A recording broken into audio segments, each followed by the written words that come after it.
Bismillahirrahmanirrahim. Assalamualaikum warahmatullahi wabarakatuh. Selamat bergabung kembali bersama kami di Overheard Live Podcast bersama Ustadz Aldi Mursalat yang sudah ada episode sebelumnya yang mungkin teman-teman sudah dengarkan. Dan hari ini kita kembali lagi masih untuk membahas permasalahan-permasalahan tentang agama Islam yang insya Allah dibahas dengan mudah-mudah, dengan gampang-gampang, tapi tetap dengan jalur Ahlus Sunnah wal Jamaah.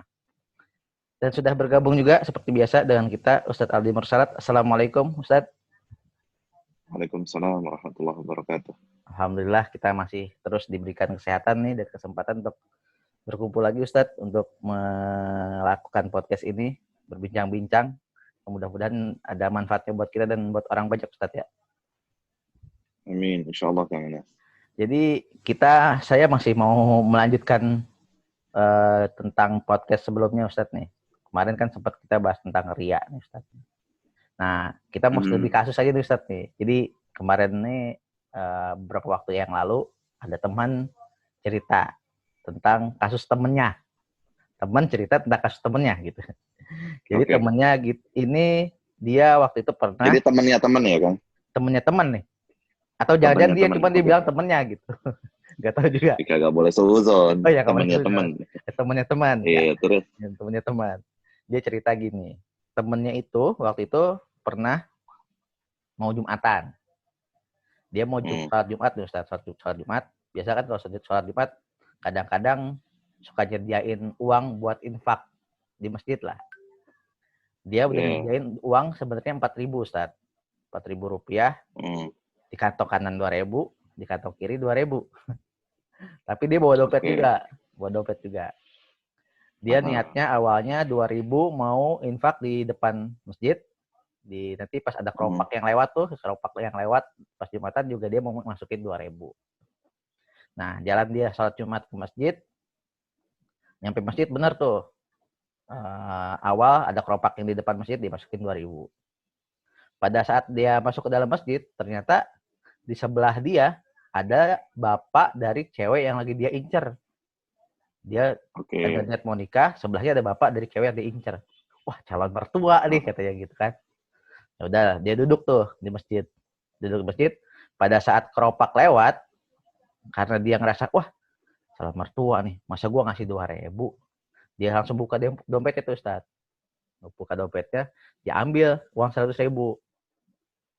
Uang 100.000 udah dia pegang, biar kelihatan mertua, gue pura-pura jatuhin ah. Jatuh di 100. Aduh, jatuh di 100.000 gitu. Jatuh di 100.000. Sebelahnya mertuanya ngeliatin, wah, berhasil nih. Dia masukin 100.000 tuh. Dah, akhirnya masuk tuh 100.000. Nah, akhirnya dia dari tadinya niat infak 2.000, akhirnya dia infak 100.000. Nah, ini masih masuk ke pembahasan riya apa gimana Ustaz? Silakan jawabannya Ustaz. Baik. Bismillah, alhamdulillah, wassalatu wassalamu ala rasulillah, amma ba'd. Oke, kita akan jawab insyaAllah tentang pertanyaan dari Kang Anas yang kasusnya adalah temannya teman. Ya, sebagaimana tadi yang dia bilang di awal ya, temannya teman. Kasusnya kayak gitu, sebagaimana yang tadi udah kita dengerin bersama, itu jatuhnya riya apa enggak? Riya dari segi bahasa aja artinya adalah amalan yang ingin dilihat. Pengen kelihatan sama orang. Itu secara bahasa ya, definisi riya. Nah sekarang, riya itu kan kita nunjukin amalan sebagaimana kita bahas di episode sebelumnya, nunjukin amalan bukan hanya untuk Allah, tapi untuk orang lain. Biar dilihat orang, biar dipuji orang. Gitu kan. Nah, dia pas tadi kasusnya bawa 4.000. Mau ngasih infak sedekah ke masjid 2.000 buat yang di kotak amal yang depan masjid, 2.000 buat yang kotak amal berjalan itu. Iya. Udah dia dari awal seperti itu. Kalau dia dari awal memang niatnya ikhlas, maka ini Masya Allah, suatu amalan yang mulia, sedekah, infak untuk masjid. Jelas ini adalah suatu amalan yang mulia. Akan tapi tadi kasusnya akhirnya dia nyumbangnya diganti yang tadinya 2.000, 100.000 karena mertua. Nah, bagaimana jawaban atas kasus ini, ketika dia masukin 2.000 yang pertama di kotak infak atau kotak amal yang depan masjid, dia ikhlas karena Allah. Karena dia belum melihat mertuanya kan, belum melihat calon mertuanya. Dia ikhlas. Karena Allah Subhanahu wa Ta'ala mau beramal. Maka ini termasuk amalan yang insya Allah Allah terima. Karena dia memang udah niat dari awal pengen sedekah buat masjid. Kasih 2.000. Pas di dalam, dia akhirnya rubah niat. Yang tadinya 2.000 jadi 100.000. Bukan karena Allah. Bukan karena benar-benar pengen, jangan 2.000 deh, sedekah buat masjid nih 100.000. Enggak. Tapi memang niatnya karena ada mertuanya tadi. Ya kan? Jadi, apakah yang seperti ini menggugurkan pahala amalan? Jawabannya, iya. Menggugurkan pahala amalan. Nah, pertanyaan berikutnya, apakah menggugurkan pahala amalan sedekah yang 2.000 di awal? Jawabannya enggak. Jadi, simpelnya gini, Kang Anas. Ini sama-sama sedekah. Ya. Tapi sedekah yang di awal sama yang tadi di dalam masjid, beda. Sedekah yang di awal dia ikhlas. Selesai. Amalan ikhlas ini sedekahnya udah kelar. Insya Allah diterima sama Allah. Tapi yang di dalam, dia tadinya mau ngasih 2.000, akhirnya jadi 100.000, pakai acara dijatuhin lagi ya. Iya, Biar mertuanya ngeliat, calon mertuanya ngeliat. Biar kelihatan, merah-merah nih, cepet duitnya. iya. 100.000. Ya. Kalau perlu, kalau nggak gocapan 2 gitu. Iya. 50 ribuan, 2, kelihatan 2 lembar.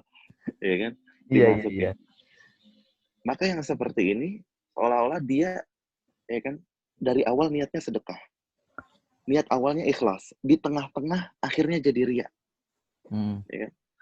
Maka yang awal tadi di depan masjid udah kelar, insya Allah diterima Allah. Yang di dalam, ini yang bisa menggugurkan amalan, Kang Anas. Oh gitu. Iya. Riya tadi bisa tidak diterima di sisi Allah Subhanahu wa Ta'ala karena niatnya bukan karena Allah, karena calon mertua. Gitu. Dan nggak berpengaruh terhadap sedekah yang 2.000 di awal. Walaupun dari awal sama-sama kita sebutkan ini sedekah, ya. Kemudian timbul riya di tengah-tengah amalan, tapi sedekah yang pertama dan yang kedua nggak saling nyambung kan. Yang satu mah udah beres, yang kedua tiba-tiba ada riya, maka yang gugur amalannya, yang kedua tadi yang 100.000. Yang 2.000 itu yang diterima insya Allah di sisi Allah. Gitu Kang Anas.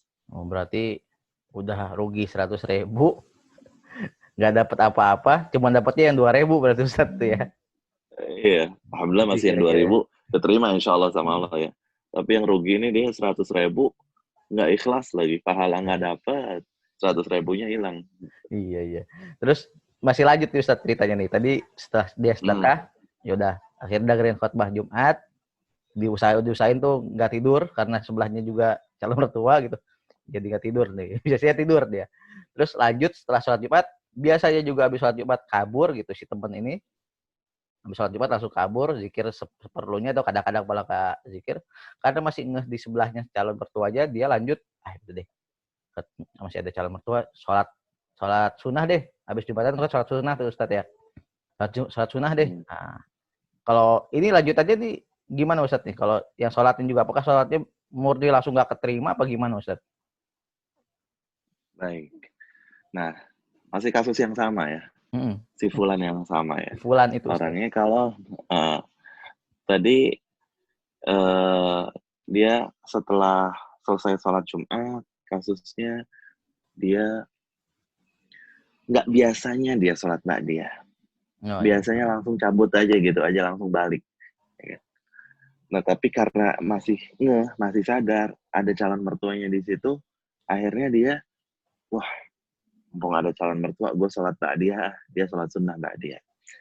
Dari awal niatnya memang bukan ikhlas karena Allah. Sholat ba'diyahnya niatnya karena ada calon mertua. Maka yang seperti ini disebutkan oleh para ulama menggugurkan amalan tersebut, si sholat sunnah ba'diyahnya. Kenapa? Karena memang niat dari awalnya dia udah nggak ikhlas. Niat dari awalnya bukan karena Allah. Niat dari awalnya buat dilihat sama si calon mertua kalau dia, Masya Allah nih, anak alim banget. Udah tadi ngasih sedekah 100.000, sholat sunnahnya juga rajin. Karena memang niat dari awalnya udah nggak benar. Nah, sekarang kalau kasusnya dia memang biasa sholat ba'diyah. Nah, iya. Dia biasa sholat ba'diyah misalkan. Habis itu pas di rakaat kedua dia ngeh, oh iya, samping gue kan ada calon mertua. Gue ajib-ajibin sholat gue. Gue keren-kerenin, gue bagus-bagusin, gue lama-lamain bacaannya. Iya. Gitu. Di rakaat keduanya. Ini kasusnya kalau kayak gini gimana? Dia rakaat pertama ikhlas.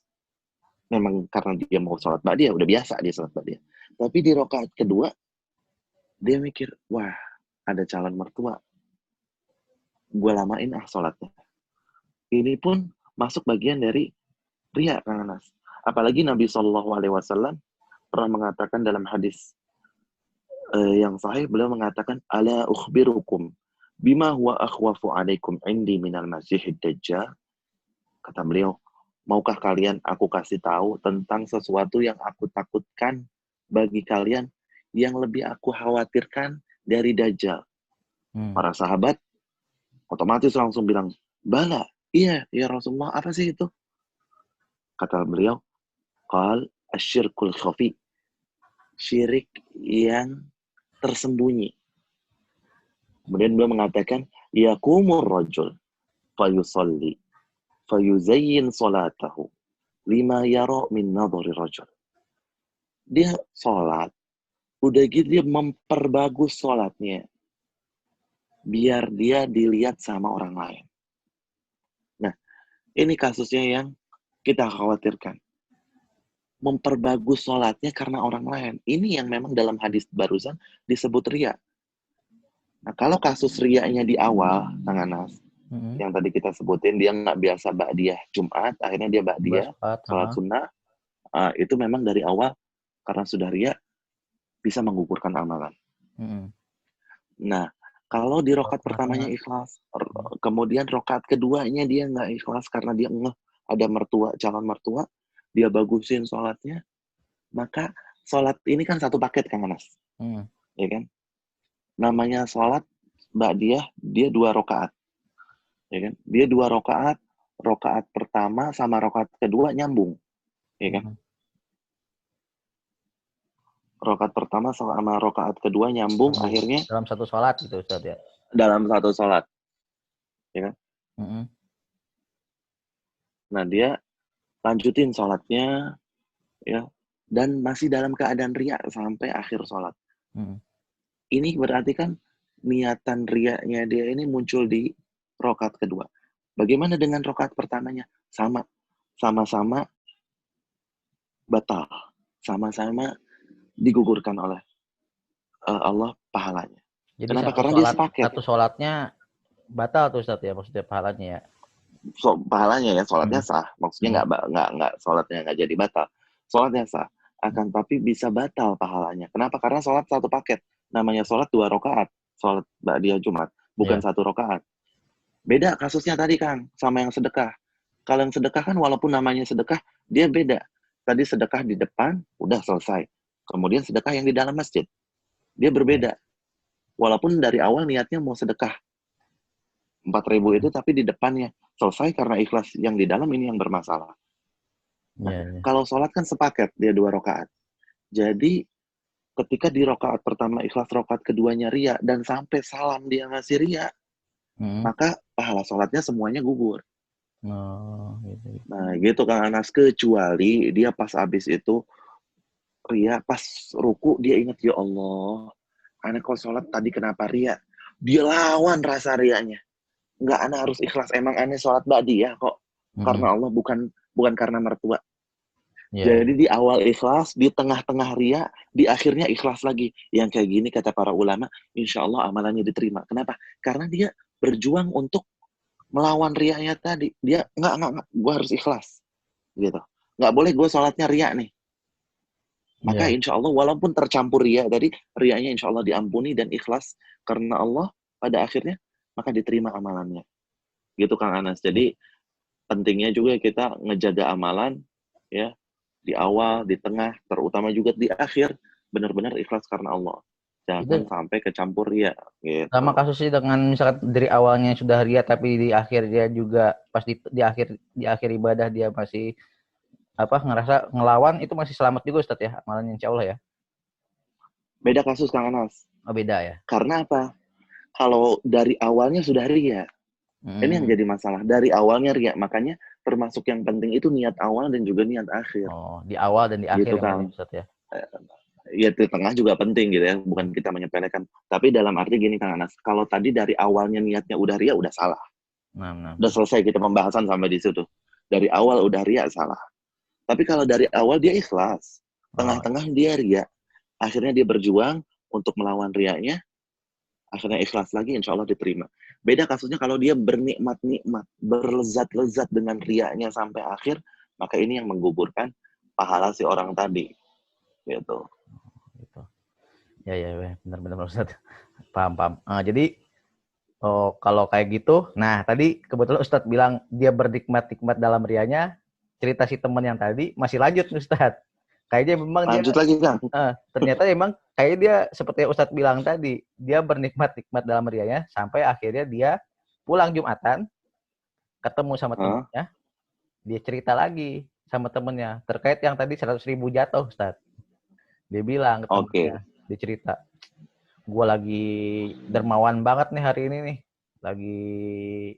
lagi jadi orang baik banget gue nih hari ini nih. Gue tadi, lo tau gue infak berapa ke kelopak masjid?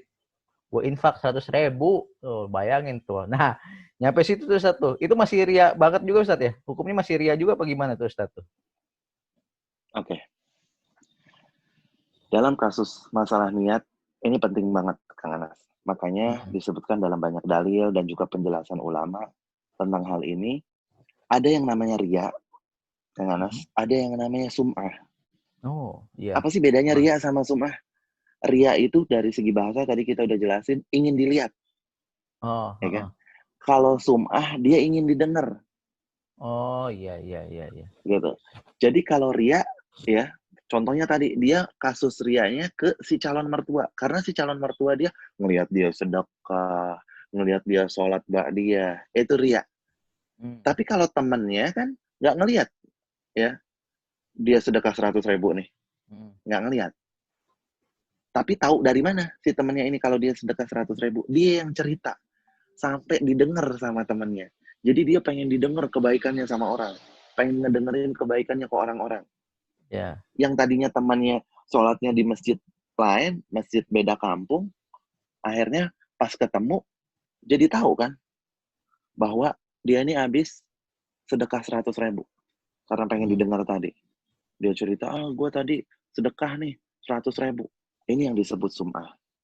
Karena amalannya ingin didengar oleh orang lain, walaupun orang itu nggak ngelihat amalannya, tapi jadi tahu. Maka ini pun perbuatan yang tercela. Ya. Makanya dalam hadis Nabi SAW juga mengatakan, man sama Allahu bihi. Barang siapa yang dia sum'ah, dia amalannya ingin didengar sama orang lain, maka Allah pun akan memperdengarkan dia. Sebagian ulama menyebutkan maksudnya apa sih Allah memperdengarkan dia? Allah akan memperdengarkannya ke orang lain tadi sesuai apa yang dia inginkan. Akhirnya amalnya didengar sama orang lain jadi tahu amal solehnya. Ada juga ulama yang menafsirkan maksudnya Allah akan dengarkan juga ke orang-orang nanti tentang aib-aibnya dia, na'udzubillah. Jadi, sebagaimana dia ingin didengar kebaikannya, maka nanti akan malah jadi kebalikannya. Di kemudian hari, keburukannya yang akan didengar oleh orang lain dan akan tersebar oleh orang lain. Waliyahzubillah. Makanya, penting banget Kang Anas, kita selalu jaga niat ikhlas karena Allah Subhanahu wa taala, jangan sampai amalan kita tercampur yang namanya ria, ingin dilihat ataupun sum'ah, ingin didengar. Apalagi kita yang tadi awalnya ikhlas, akhirnya kita cerita-cerita ke orang biar didengar sama orang lain. Ini bisa menggugurkan amalan kita. Karena yang tadinya kita niatnya bagus, tapi kita pengen didengar. Ujung-ujungnya malah nyari pujian orang. Oh, gue cerita lah nih ke teman-teman, gue habis sedekah 100.000, gue tadi Jumatan, gue tadi ba'diyah alamat, dan lain sebagainya. Apalagi tadi, sedekah yang 100.000-nya ria, udah gitu, dia cerita lagi ke orang. Ini naudzubillah jangan sampai double. Ya, ria plus sum'ah. Kalau Sukma tadi kan dia awalnya niatnya bagus. Hmm. Ya. Terus akhirnya dia cerita-cerita jadi menggugurkan amalan. Kalau ini emang amalannya udah gugur di awal karena dia udah lihat. Habis itu cerita-cerita lagi. Jadi ruginya double nih ya. Jadi rugi Oh, dia dua tuh bilang kali gitu gitu Kang ya. Anas. Hmm. Nasallahu salamah wal afiyah. Gitu Kang Anas. Ya, nah Ustadz, jazakallahu khairan atas jawaban-jawabannya Ustadz. Mudah-mudahan nih temannya teman tadi yang melakukan hal tersebut mendengar dan mendapatkan hidayah dari Allah agar dikembalikan niat-niatnya pada saat ibadah-ibadah berikutnya Ustadz ya. Ya, jadi itulah teman-teman pendengar sekalian terkait podcast hari ini. Mudah-mudahan apa yang kita sampaikan, apa yang kita perbincangkan hari ini bermanfaat bagi kita yang melakukan podcast maupun teman-teman yang mendengarkan. Terima kasih Ustadz atas waktunya. Jazakallahu khairan Ustadz. Oh iya, jazakumullah khair. Ya, untuk teman-teman yang mendengarkan, terima kasih atas perhatiannya. Jika dirasa podcast yang Anda dengarkan ini bermanfaat, silahkan untuk mendengarkan episode lainnya juga di podcast ini. Sudah ada beberapa episode lainnya. Dan juga jika ada pertanyaan atau merasa apa yang disampaikan kurang jawabannya atau masih ada pertanyaan-pertanyaan lain terkait apa yang kita bahas di podcast ini, silahkan di DM ke Instagram kami dan juga di follow di Instagram @overheardlife. Dan jika nantinya teman-teman ingin ada kritik dan saran juga silahkan di DM ke Instagram tersebut. Mungkin cukup sekian untuk podcast hari ini. Silahkan bergabung di podcast-podcast kita yang lainnya. Mudah-mudahan apa yang kita sampaikan dan kita lakukan diterima amalannya oleh Allah Subhanahu wa taala dan tetap dijaga keikhlasan niatnya dan juga keikhlasan dalam beribadahnya. Terima kasih. Jazakumullahu khairan. Subhanakallahumma wa bihamdika asyhadu an la ilaha illa anta astaghfiruka wa atubu ilaik. Wassalamualaikum warahmatullahi wabarakatuh. Bye.